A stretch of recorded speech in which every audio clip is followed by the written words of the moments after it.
Welcome to The Explainer. Today, we're diving into an idea that might just turn your world upside down. What if everything you see, hear, and feel right now isn't actually coming from out there? We're exploring a talk by Loon that suggests your entire reality is a kind of hallucination, something generated by your own mind. Let's start with the central claim, and it's a big one. The idea is that whatever you're understanding right now, even though it seems like it's coming from an external source, like my voice, it's actually your own mind presenting itself to you. Think about that for a second.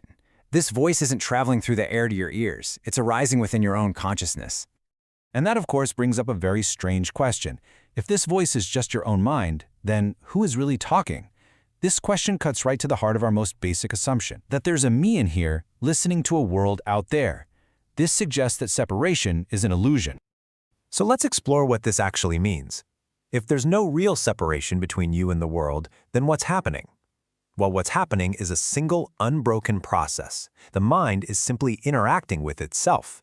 It's not a person watching a movie. It's more like the movie and the watcher are one and the same thing. Now, to describe this situation, the speaker uses a very powerful word, hallucination. He doesn't mean it in a clinical, medical sense. He's using it to point out a fundamental mistake in perception. Our mind projects this whole experience outwards, creating the illusion of distance and separation, making us believe the world is out there when it's all happening right here.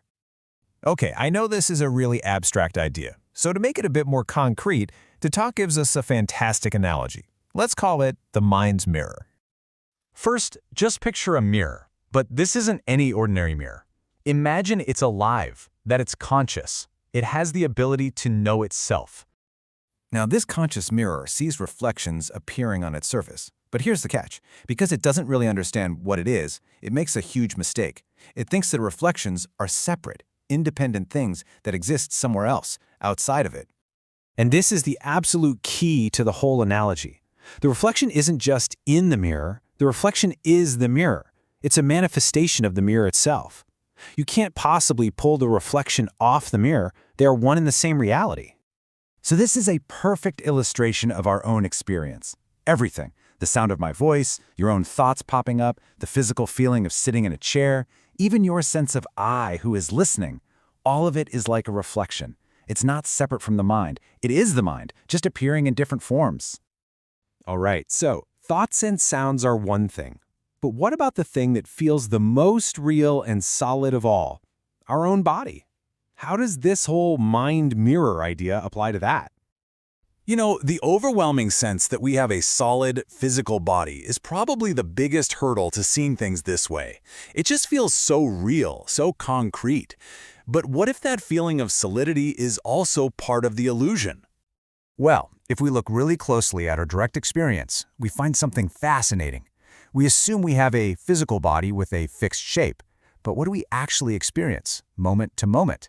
We experience material sensations, feelings of hardness, softness, warmth, coolness, pressure, movement. And here's the thing, none of those sensations on their own actually have a shape or a form. They're just like the mind itself, formless. And think about this for a second. You can't actually feel your whole body all at once. You only experience the sensation of your hand, for example, in the exact moment your mind pays attention to it. The moment attention moves away, that feeling vanishes. This shows just how dependent even our bodily sensations are on the mind. So, if the world and our own bodies are just these formless, mind-dependent reflections, what's driving the whole thing? What's the engine that's powering this entire projector of reality? The answer we're given points to one single mental factor, and it's called intention or volition. This is described as the spark, the very engine that kicks off the whole process of creating our experience from one moment to the next. Now, this is a really wild idea. It says the world isn't just sitting out there waiting for us to experience it. Instead, the very moment an intention to listen arises in the mind. The world that contains a sound and a speaker is born right along with it. The intention and the experience are two sides of the same coin. They appear together. This whole chain reaction happens in a single timeless flash. It all starts with ignorance, which just means not knowing that this is how it works. That ignorance sparks an intention, say the intention to hear. That intention instantly gives rise to consciousness, to the processes of mind and body, and to the entire perceived world where hearing can happen, all in one go.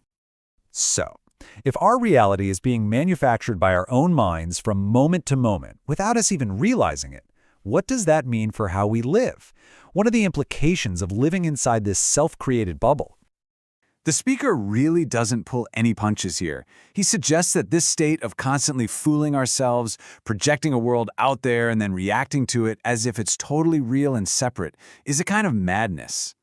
So you can think of our normal, everyday life as being like a dream. It's a dream driven by that same ignorance, which creates these powerful illusions of a solid self, of linear time, of physical space, and all of that ultimately leads to stress and suffering.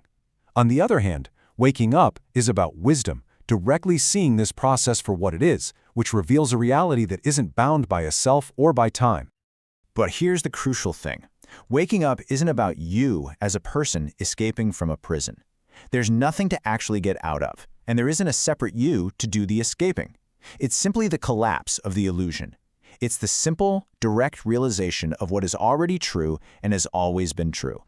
And so this entire journey leaves us with this one final, profound question to ponder. If this whole experience we call life is a kind of dream, a projection of the mind, then what would it truly mean to wake up?